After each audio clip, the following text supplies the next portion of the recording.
안녕하세요. 인생대학과 교육공동체 6번째 수업 시간입니다. 오늘 강의 제목은 이 세상의 희망과 신뢰와 사랑의 자취 남기기이고, 수업 내용은 나르시시즘, 안전장치, 의미 결여입니다. 네, 먼저 14세기 페르시아 시인인 하피즈의 모두 다 꽃이란 제목의 시를 같이 읽어보겠습니다. 장미는 어떻게 심장을 열어 자신의 모든 아름다움을 세상에 내주었을까? 그것은 자신의 존재를 비추는 빛의 격려 때문. 그렇지 않았다면 우리 모두는 언제까지나 두려움에 떨고 있을 뿐. 네. 어떻게 장미는 심장을 열어 봉우리를 피울까요? 바로 자신의 존재를 비추는 빛의 격려 때문이라고 시인은 말합니다. 단지 빛의 격려뿐이겠습니까? 비의 격려, 기다림의 격려, 꽃을 품은 땅의 격려 없이 장미가 봉우리를 열 수 있었을지요. 네. 유사한 여운을 남기는 골웨이 키넬이라는 분의 봉오리라는 제목의 시를 같이 읽어볼까요? 봉오리는 모든 만물에 있다. 꽃을 피우지 않는 것에게도. 왜냐하면 모든 것은 그 내면으로부터 스스로를 축복하며 피어나기 때문. 그러나 때로는 어떤 것에게 그것의 사랑스러움을 다시 가르쳐주고 봉우리의 이마에 손을 얹으며 말로 손길로 다시 말해주는 것이 필요하다. 정말 사랑스럽다고. 그것이 다시금 자신의 내면으로부터 스스로를 축복하며 꽃을 피울 때까지. 모든 꽃은 자기 내면으로부터 스스로를 축복하며 피어난다고 했습니다. 내면에서 우리가 스스로를 축복할 때, 즉 자신을 긍정하고 받아들일 때 우리는 꽃으로 표현할 수 있다고 말합니다. 그리고 어떤 이들이 꽃을 피우기 위해서 때로는 망각하고 있는 자신의 사랑스러움을 다시 가르쳐주고 정말 사랑스럽다고 다시 상기시켜주는 주위의 사랑이 필요하다고 시는 말합니다. 그렇게 우리는 서로 간의 격려나 혹은 생명을 주는 말씀으로 격려받고 자신이 소중한 존재임을 스스로 상기시켜야 할 것입니다. 여러분, 하나님은 우리로 하여금 삶을 모험할 것을 요구하십니다. 방관적인 관객 역할에서 벗어나 적극적으로 무대에 올라가서 맡겨진 주연으로 살기를 원하시죠. 이를 위해 하나님의 말씀은 우리가 탄 배 안에 잠들어 있는 희망을 깨웁니다. 우리 안에 그 희망이 깨어나면 삶의 여정에서 세찬 바람과 거센 물결은 거뜬히 이겨낼 수 있습니다. 그것들이 더 이상 우리를 위협하지 못하기에 우리는 확신 가운데 인생의 바다를 계속 항해할 수 있죠. 중년 이후에 많은 이들이 다음과 같이 생각할 수 있습니다. 저는 제대로 인생을 살지 못했습니다. 라고요. 그들은 자신들이 경험하지 못한 삶을 애석해 합니다. 나이가 한참 든 이제야 삶을 놓쳤음을 깨달은 거죠. 이때 삶을 진정으로 살지 못했다는 생각이 들 수 있습니다. 그러나 성경은 삶을 다시 시작하기에 너무 늦은 때란 없음을 계속해 우리에게 상기시켜 줍니다. 그렇다면 중년이 된 지금 우리는 어떻게 살아야 삶을 놓치지 않을 수 있을까요? 대개 사람들은 중년기에 많은 것을 갖췄습니다. 그들은 자신의 직업에서 자리를 잡았고 어느 정도 안정된 삶을 누리고 있습니다. 이제는 그냥 이대로 살아갈 일만 남았다고 생각합니다.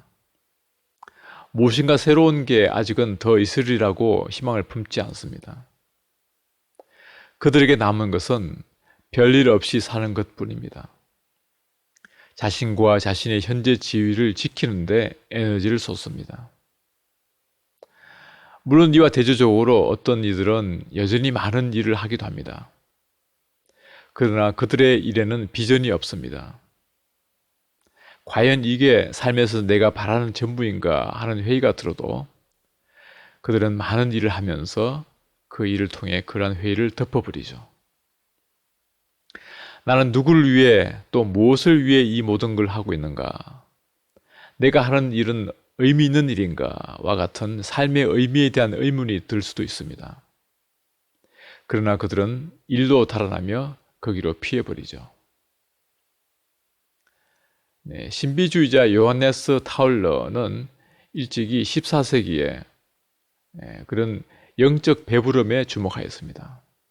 그리고 영성을 영적 배부름에서 빠져나오는 길로 이해를 했죠.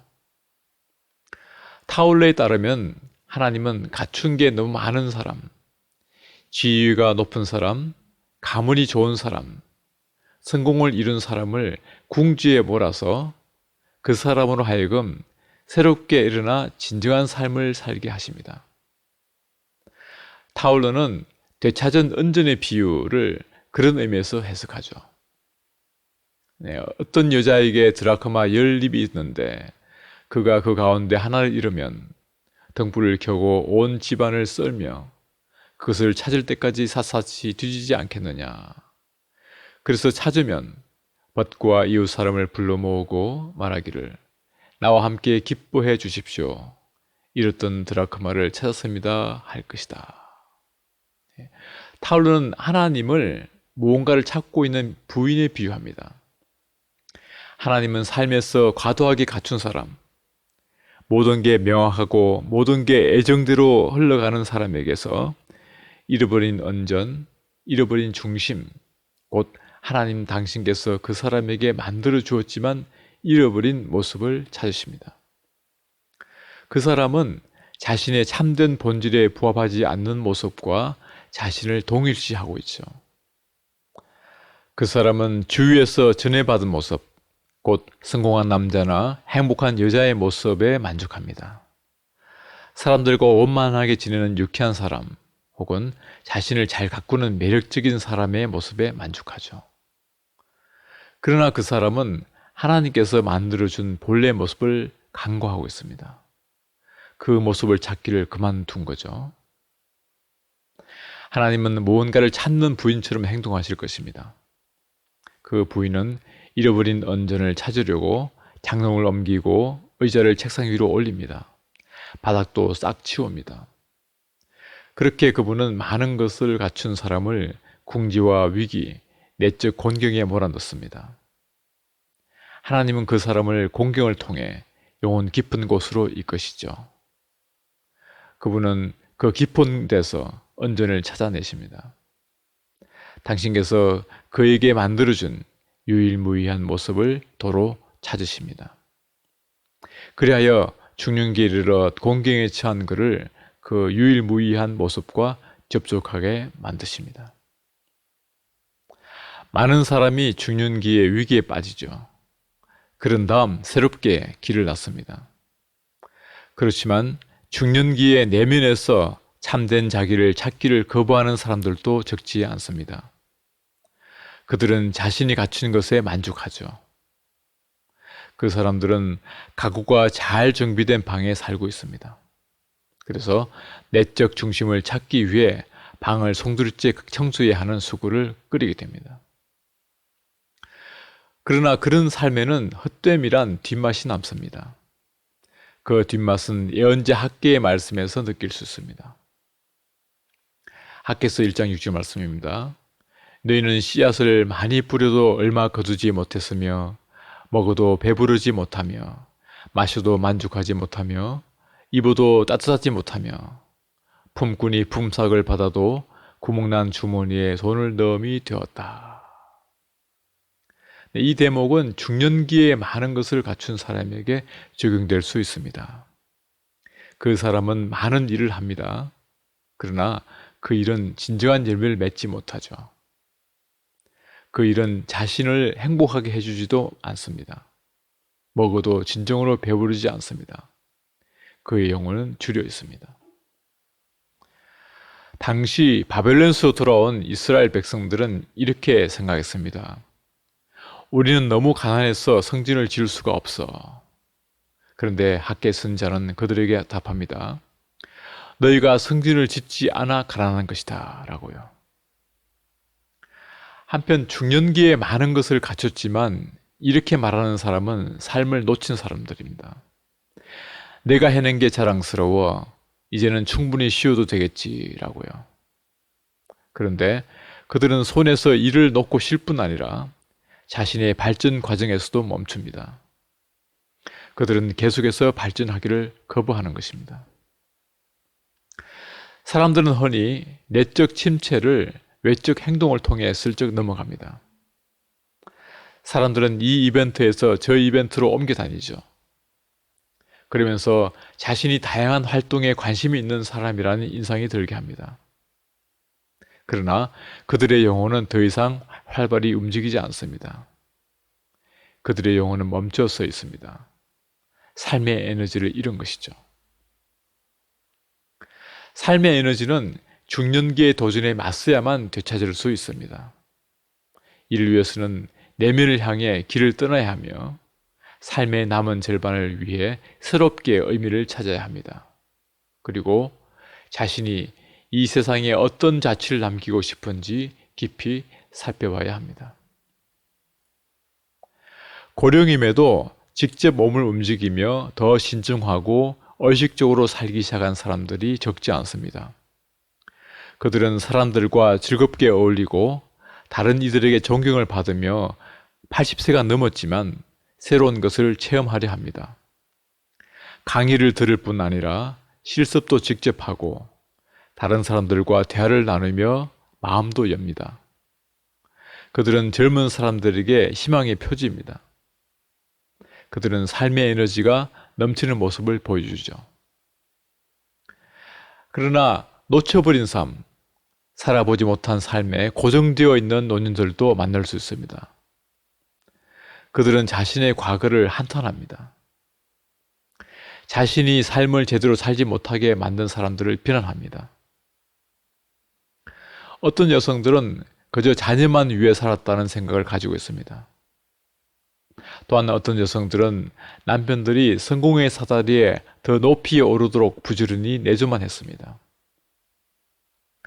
또 어떤 사람은 자신이 살아보지 못한 삶을 탓하며 고립되고 맙니다.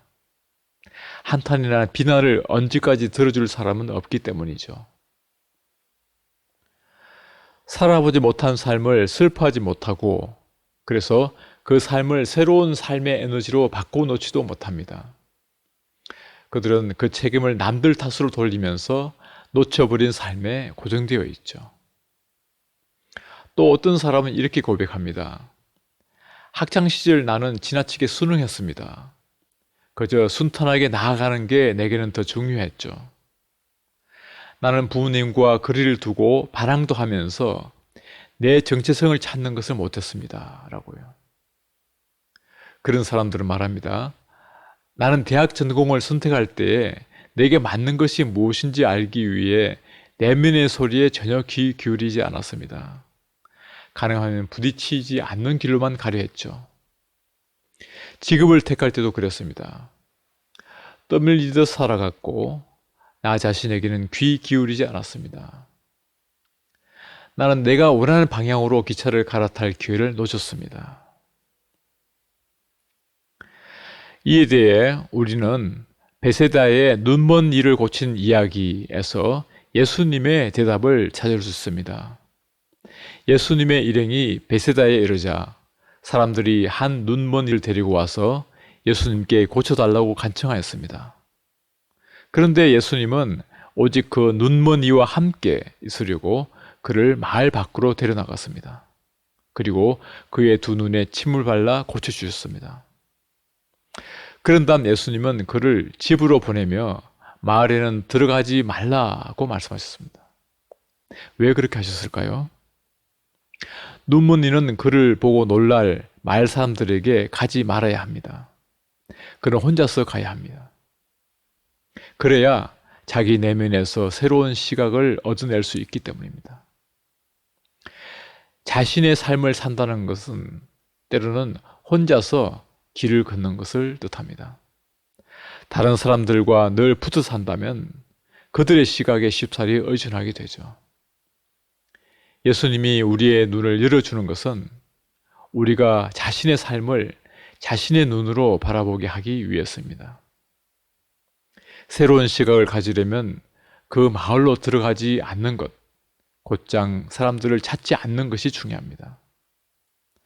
자기만의 삶의 길을 찾는다는 것은 전적으로 자신만의 과제이기도 합니다. 그리고 나만의 삶의 길로 지금 떠나야 합니다. 이는 곧 자신의 길을 가는데 너무 늦은 때란 없다는 뜻입니다. 지금껏 내 삶을 놓쳤더라도 이제부터 눈을 크게 뜨고 나만의 길을 찾는다면 나는 이 세상에 나만의 고유한 자취를 남길 수 있습니다. 예수님께 오는 눈먼 이가 한 사람 더 있었습니다. 바디메오라는 눈먼 구걸하는 이입니다. 마가복음 10장 52절은 이렇게 말씀합니다. 가라, 내 믿음이 너를 구원하였느니라 하시니 그가 곧 보게 되어 예수를 길에서 따르니라. 여기서 예수님이 곧바로 바디메오의 눈에 손을 얹었다면 그는 분명 치유 체험을 했을 것입니다. 하지만 예수님은 그렇게 하는 대신 먼저 그에게 길을 가게 하셨습니다. 그리고 그가 길을 떠나면서 치유가 일어났습니다. 예수님의 이런 행동은 합리적이지 않아 보입니다. 앞 못 보는 이에게 걸어가란 말은 안전하지 않기 때문이죠. 그런데 예수님은 눈먼 이에게 걸어가게 하셨습니다. 그러자 그는 일어나 걷기 시작했고 걸어가면서 치유를 체험했던 거죠. 대개 사람들은 자신의 삶이 성공하리라고 확신하기 전에는 한 걸음도 떼지 않으려 합니다. 그러나 눈먼 바디메오는 아무것도 안 보였지만 첫 걸음을 내딛었습니다. 그리고 치유가 일어났습니다. 많은 사람이 안전장치를 마련해 놓으려다가 자신의 삶을 놓치고 맙니다. 그러나 바디메오는 정반대의 행동을 한 결과 잃었던 자신의 삶을 얻게 되었습니다. 가는 것은 믿는 것과 연관되어 있습니다. 우리는 가면서 믿게 됩니다. 길을 가면서 믿음으로 점점 더 깊이 들어갑니다. 이렇게 가는 것과 믿는 것은 서로 짝을 이룹니다. 그 둘이 함께 강해지는 거죠. 이 바디메오의 이야기는 자기 삶을 제대로 살지 못했다고 생각하는 이들에게 지금부터라도 무엇인가 할 수 있다는 메시지를 담고 있습니다. 사람들이 삶을 놓치는 현상의 이면에는 삶의 에너지에 대한 잘못된 관념이 숨어 있습니다. 사람들은 자기 자신을 위한 시간을 보낼 때, 취미나 여행, 휴식을 위한 시간을 보낼 때 살아있다고 느낍니다. 그런데 결국은 늘 불만족스럽습니다. 자신만 생각하고 있을 때는 자신의 주위만 맴돌게 되죠. 자신만 맴돌고 있으니 지루한 탓입니다. 그들은 곧 자신에게 실증이 날 것입니다. 독일 심리학자 우르술라 누버는 이에 관해 이기주의의 경우 자기 실현이 왜 빈번히 고독하게 할까라는 제목의 책을 썼습니다. 누버에 따르면 오늘날 나르시시즘, 즉 자기애, 즉 이기주의는 자신의 주위를 맴도는 형태로 나타나고 있다는 거죠. 누버는 욕구 원칙의 지배가 만연한 나르시시즘적 장애의 원인이라고 주장합니다. 그리고 나는 모든 것을 원한다. 더군다나 지금 당장과 같은 태도가 지금 널리 퍼져 있는 나르시시즘의 전형적 형태라고 말합니다. 이런 나르시시즘, 즉 자기의 자기 자신을 사랑하는 것 때문에 사람들이 삶을 지나쳐버리며 또한 자신의 주위를 맴돌게 됩니다. 우르술라 누브는 이렇게 썼습니다. 그들을 둘러싼 세상은 자극적으로만 이루어져 있습니다. 그들은 일반적으로 소비사회의 유혹에 쉬이 넘어가며 모든 바람을 즉각 충족합니다. 그리고 그들은 주위 사람들도 그런 식으로 바라봅니다. 주위 사람들을 자신의 흥미와 기분에 따라 이용하는 대상으로 삼습니다. 우리는 이때 우리에게 뭔가를 가져다 줄 것처럼 보이는 사람하고만 이야기하게 되죠. 사적으로나 일적으로 나에게 무언가 생겨나지 않는다는 생각이 들면 즐겁게 대화를 나누지 않게 됩니다. 이런 태도는 자신의 주의만 맴돌게 만들 수 있습니다. 이때 나는 삶을 놓치게 되죠. 내가 변화할 수 있는 진정한 만남이 이루어지지 않기 때문입니다. 이렇게 자신만 맴도는 행동을 심리학자 한서 슈미트는 인간의 본래적 죄, 곧 자신의 삶과 빗나가는 것, 자기 자신을 지나치며 사는 것으로 봅니다. 죄에 해당하는 헬라어 하마르티아에는 자기 자신과 빗나가는 것이란 뜻이 있습니다. 슈미트는 이렇게 말했습니다. 자기 자신에 대한 죄보다, 곧 삶을 제대로 살지 못한 것보다 더 큰 죄는 없습니다. 해명을 하거나 책임을 전가할 만한 방편이야 많습니다. 나의 아버지, 어머니, 배우자, 교회, 사회, 나의 직업 등등. 이들은 나에게 맡겨진 단 한 사람, 내가 철저히 책임져야 할 단 한 사람이 있다는 진실을 회피하기 위한 알리바이로서 기여합니다. 그 사람은 바로 나 자신입니다. 라고요. 자신의 주위만 맴도는 행동은 본래적 죄일 수 있습니다. 심리학자들은 자신을 내어주는 사람, 흐르는 삶을 사는 사람만이 만족을 알고 때로 행복을 누린다고 말합니다. 흐른다는 것은 내가 나를 붙들지 않는다는 뜻입니다. 나는 나를 그 무엇에 내어줍니다. 나는 나를 내려놓습니다. 나는 나를 들여보냅니다. 헝가리 심리학자 미하이 식센트미하이는 내면에서 에너지가 흐르고 있을 때 비로소 인간은 일하는 게 재밌다고 말했습니다. 이 심리학자는 몰입이란 개념을 썼는데요. 그게 몰입은 자신을 내던져 일할 때, 곧 일을 하며 나 자신을 잊을 때, 자아를 내려놓을 때, 나에게 주어진 일에 온전히 뛰어들 때 일어납니다. 영성생활의 목표는 자아로부터의 자유입니다. 예수님은 분명히 밝혔습니다. 누구든지 제 목숨을 구하고자 하는 사람은 잃을 것이요, 누구든지 나와 복음을 위하여 제 목숨을 잃는 사람은 구할 것이다 라고요. 그런데 우리는 삶의 의미를 알았을 때 비로소 삶에 뛰어들 수 있습니다. 강제수용소에서 살아남은 심리학자이자 정신과 의사인 빅토르 프랭클은 삶의 의미를 깨달은 사람만이 힘든 상황을 견뎌낼 능력이 있다고 말했습니다. 프랭클의 말입니다. 의미를 찾은 사람은 필요하다면 고통을 당할 준비도 되어 있습니다. 네. 프랭클에게 삶의 의미를 찾는다는 것은 자기 초월과 연관이 있습니다. 그는 자기 초월에 관해 이렇게 밝혔습니다. 언제나 인간 존재는 자기를 뛰어넘어 자기 자신이 아닌 것, 곧 무언가 혹은 누군가를 가리킵니다. 인간 존재는 성취해야 할 어떤 의미 혹은 우리가 사랑으로 대하고 있는 다른 누군가를 가리키죠. 인간은 어떤 일에 헌신하거나 누군가를 사랑하면서 자기 자신을 성취합니다. 자신의 과업에 전념할수록, 배우자에게 헌신할수록 인간은 그만큼 더 인간이 되고 자기 자신이 됩니다. 인간은 자기 자신을 잊음으로써, 자기 너머를 봄으로써 그만큼 자기 자신을 실현합니다. 예. 프랭클의 이런 시각은 오늘날 우리가 자신의 주위만 맴도는 현상과 반대됩니다. 언제나 우리는 이득이 되는 것이 무엇인지 묻죠. 하지만 우리가 무엇을 위해 애쓰는지, 누구에게 혹은 무엇에 자신을 바치는지는 있습니다. 자신의 주위만 맴도는 자아중심적 태도로는 삶의 의미를 발견할 수가 없습니다. 발견한다고 해도 그 의미는 쾌락이나 유희, 만족일 것입니다. 그러나 그것은 우리를 뛰어넘는 의미가 아닙니다. 사람들이 삶을 놓치는 이유는 자신이 무엇을 위해 살아야 하는지, 자신이 무엇을 위해 애써 벌만한지 알지 못하는 것과 대체로 연관되어 있습니다. 오늘날 많은 사람들이 자신에게 묻습니다. 무엇이 나에게 유익할까?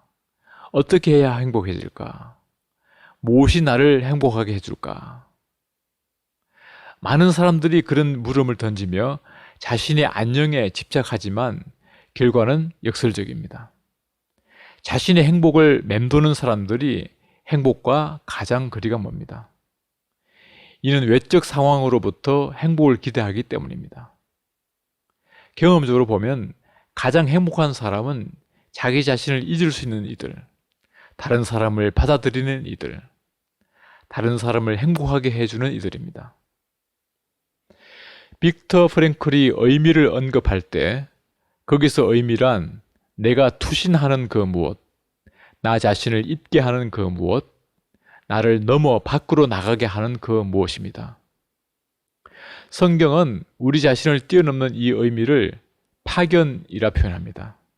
인간은 사명을 받고 파견되었습니다. 우리가 그렇습니다. 예수님은 제자들을 세상에 파견하였습니다. 누구에게나 파견받을 사명이 잠재해 있습니다. 우리가 세상을 살아가는 것은 단지 순응하기 위해서가 아니라 우리가 파견되었기 때문입니다. 자신을 잃어버린 이웃에게 파견되었습니다. 우리가 자기 자신을 발견했다면, 자신의 중심과 접촉했다면 우리는 그 안에서 안식을 누릴 게 아니라 자신을 잃어버린 이들, 자신의 중심과 이상, 힘과 열정을 잃어버린 이들에게 가야 합니다. 우리의 사명은 사람들에게 다가가는 것, 우리가 만나는 사람들에게 하늘나라가 다가왔다라고 선포하는 것입니다. 그런데 복음 선포는 말을 통해서만 아니라 우리가 바라는 빛을 통해서도 일어납니다. 오늘날 우리가 하늘나라가 가까이 왔다라고 말하면 사람들이 이해하지 못할 수 있습니다. 하지만 참된 자기와 내적 자유를 발견하는 법, 삶을 진정으로 성취하는 법은 우리가 사람들에게 말할 수 있습니다. 우리가 받은 사명의 본질은 참된 자기가 되고자 하는 사람들에게 도움을 주는 것이고 그들이 자신의 길을 가도록 하는 것이며 동시에 그들이 참된 자기에게로 가는 길을 스스로 찾도록 용기를 주는 것에 있습니다. 예수님은 제자들을 보내며 병든 이들을 고쳐주고 죽은 이들을 일으키며 나병 환자들을 깨끗이 해주고 귀신들을 쫓아내라고 말씀하셨습니다. 제자들이 했던 것을 우리가 어떻게 할 수 있을까요? 사실은 제자들이 한 일이 아니고 하나님께서 함께 하신 주님의 일이라는 것입니다. 하나님께서 그렇게 하도록 하셨죠. 이처럼 하나님의 이끄심 가운데서 오늘 우리의 사명은 누군가를 치유하고 사람들에게 용기를 주어야 합니다. 누군가 우리와 대화를 나눌 때 정말 도움이 되었습니다. 이제 더 분명해졌어요 라고 말한다면 그것입니다. 그 순간 우리는 행복을 맛보게 되죠. 우리의 사명에 충실했기 때문입니다. 우리는 문자적으로 죽은 자들을 일으킬 수 없습니다. 그렇지만 사람들을 배려하고 보살피는 것도 우리의 사명입니다. 굳어버린 땅에 다시 생명을 일으키면 꽃이 피어납니다. 우리 주위에 꽃이 피게 되면 우리 자신도 꽃 피어집니다. 우리의 사명은 나무에 꽃이 피게 하는 정원사와 같습니다. 나병 환자를 깨끗이 해주는 것은 다른 사람들이 자신을 받아들이지 않는다며 한탄하는 이들, 자신에게 불만족한 이들, 자신을 받아들이지 못하는 이들을 받아들이는 것입니다. 우리의 사명은 우리 자신에게 예라고 말하는 것이며 또한 자기 자신을 긍정하지 못하는 사람들에게도 예라고 말하는 것에 있습니다. 또한 귀신을 쫓아내는 것을 어떻게 적용할 수 있을까요? 성경에서 귀신들은 더러운 영들, 곧 생각을 더럽히는 영들을 뜻합니다. 현대 철학자 프리돌린 슈티어에 따르면 귀신들은 부정의 영들입니다. 부정의 영들은 사람들이 삶에 뛰어들지 못하게 방해합니다. 사람들에게 삶의 의미를 어디에서 찾는지, 무엇을 위해 자신을 바칠 수 있는지를 물어보면 악령이 나타나서 그들 하여금 정당하지 않은 별명을 늘어놓게 만듭니다. 이 일은 내게 맞지 않습니다. 이 길을 가기에는 장애물이 많습니다. 많은 사람이 이 과정에서 이미 많은 어려움에 부딪혔습니다. 그러니 이는 내가 갈 길이 아닙니다. 라고요. 부정의 영은 사람들이 무언가를 행할 때마다 주저하게 만들기도 합니다. 우리 내면에는 삶을 살아가고 싶은 갈망이 잠재해 있습니다. 그러나 우리 내면에는 부정의 영도 작용합니다. 그 영들은 우리가 삶에 참여하지 못하도록 방해합니다. 예수님은 그 귀신들을 쫓아내라고 했고 또한 몸소 쫓아내셨습니다. 부정의 영과 싸우는 것은 자신의 삶에서 이런 물음을 던지는 것에서 시작될 수 있습니다. 나는 무엇에 파견되었는가? 이 세상에서 내 사명은 무엇인가? 내 삶으로 무엇을 전하려 하는가? 네. 그렇다고 사명이 특별할 필요는 없습니다. 우리는 자신이 서 있는 곳이라면 어디서든 사명을 인식할 수 있습니다. 자신이 받은 사명이 무엇인지 자문할 때 우리는 자신의 주위만 맴도는 나르시시즘을 버리게 됩니다. 사명을 묻는 가운데 자신의 힘, 자신의 열정과 맞닿게 됩니다. 이것은 우리를 움직이는 힘이고 삶으로 이끄는 힘입니다. 많은 이들이 선교지에 가서 복음을 전하는 일에 사명감을 느낍니다. 이런 사명의식에서 그들은 엄청난 힘을 부여받습니다. 사명은 능력과 함께 주어지기 때문입니다. 그래서 그들은 선교에 대한 사명감으로 고난, 빈곤, 전쟁, 적대, 위험을 견뎌냈던 것입니다. 성경의 많은 사람들이 이 부름을 따랐습니다. 오늘날도 사람들은 소명을 느낍니다. 부름을 자각한 사람은 생기가 돕니다. 고된 직업 교육이나 대학 공부에 필요한 힘을 자신 안에서 발견하죠. 그리고 직장에서 어떤 업무에 도사리고 있는 난관을 극복합니다. 삶에서 의미를 깨달은 사람, 사명을 알아채는 사람은 힘있게 자신의 길을 걸어갑니다. 인생 전환 프로젝트란 책에서 저자 데니얼 케이블은 일본의 전통 철학인 이키가이를 소개합니다. 사는 보람, 삶의 행복이란 뜻입니다. 일본에서는 충만한 기쁨을 주는 일, 아침에 잠자리를 박차고 나올 정도로 설레는 일을 두고 이키가이라고 말합니다. 목적의식을 느낄 때 더 건강하고 오래 산다는 이야기는 이제 모르는 사람이 없을 것입니다. 댄 뷰터너는 그의 책 블루존 세계 장수 마을에서 세계에서 가장 오래 장수하는 사람들이 사는 일본의 마을들을 소개합니다.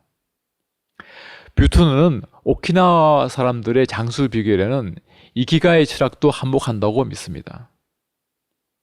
이키가이는 4가지 특징의 교차점에 있는 놀랍고도 깊은 만족감입니다. 그 4가지는 좋아하는 일, 잘하는 일, 가치 있는 일, 그리고 대가가 있는 일입니다. 우리가 하는 일이 이 4가지 영역에 모두 걸쳐 있다면 즐거움과 목적의식을 주는 일을 하며 사는 것입니다. 그 일은 삶에 활력을 주고 추진력을 더하며 인생의 최고의 자기 모습으로 살게 해줍니다. 그리고 그 예정은 보상이 따릅니다. 네, 이제 말씀을 정리하겠습니다. 인생에서 뭔가를 놓쳤다는 생각에 대해 예수님은 어떻게 말씀하실까요? 선한 포도밭 주인의 비유가 떠오릅니다. 한 포도밭 주인이 이른 아침부터 밭에서 일할 일꾼들을 구하고 있었습니다. 그 주인은 일꾼들을 찾아 몇 번이고 장터로 나갔죠. 9시쯤, 12시와 오후 3시쯤에 장터를 찾았습니다. 그리고 오후 5시쯤에도 나갔는데 그때는 일이 끝나기 1시간 전이었습니다. 주인은 거기에서 멀리 서 있던 몇몇 사람과 마주쳤습니다. 그들에게 왜 당신들은 온종일 이렇게 하는 일 없이 빈둥거리고 있어? 라고 물었죠. 그들이 그에게 대답하기를 아무도 우리에게 일을 시켜주지 않아서 이러고 있습니다. 라고 하였습니다. 이 사람들은 삶을 놓쳤습니다. 아무도 그들을 원하지 않았기 때문이죠. 아무도 그들에게 일을 주지 않았습니다. 그리고 그들도 일거리를 찾는 데 수동적이었던 것 같습니다. 그들은 그저 멀거니 서 있으면서 다른 사람들이 자기에게 무언가를 원하기만 기다렸습니다. 삶을 움켜쥐기 위해, 삶에 대해 무언가를 하기 위해 스스로 주도권을 잡지는 못했습니다. 그렇지만 이 비유가 전하는 기쁜 소식은 이런 사람들에게도 시간이 너무 늦지 않았다는 점입니다. 포도밭에서 일할 시간이 1시간밖에 없는데도 주인은 그들을 고용했습니다. 더구나 그들은 품삯을 받을 때도 첫 번째로 나가서 받았을 뿐 아니라 포도밭에 맨 먼저 와서 10시간이나 일한 일꾼들과 똑같이 그 당시 하루 품삯인 한 데나리온을 받았습니다. 이것이 복음입니다. 내적 부름에 따라 포도밭에 가서 일하기에 우리는 결코 늦지 않았습니다.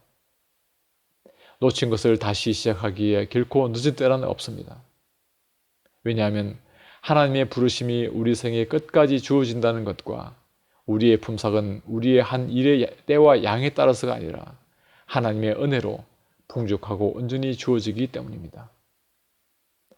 따라서 중요한 것은 나를 삶으로 추동하는 내적 열망에 마음을 여는 일입니다.